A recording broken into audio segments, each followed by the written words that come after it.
প্রায় ১০০ বছর ধরে শান্তিপুর হরিপুর এর অঞ্চলে পূজিত হচ্ছেন শ্রীরাম। আর সেই পূজারই উদ্বোধন করতে রবিবার সকালে হরিপুর পৌঁছান রানাঘাট লোকসভার বিজেপি সাংসদ তথা রাজ্য বিজেপির সহসভাপতি জগন্নাথ সরকার। সারা নদিয়া জেলার সমস্ত বিধানসভায় প্রমুখ জায়গাগুলোতে অ্যাটেন্ড করব। এখান থেকেই যাত্রাপথ শুরু করব। এখানেও বাড়ছে, বাংলা সর্বত্রই বাড়ছে, ব্যাপক হারে বেড়েছে।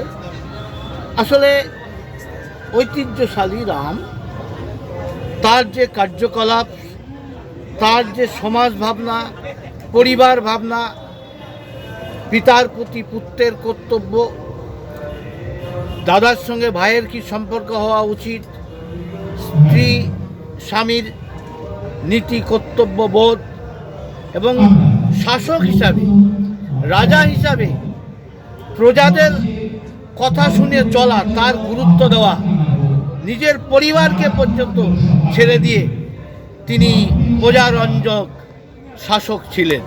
তাই রাম আমাদের আদর্শ।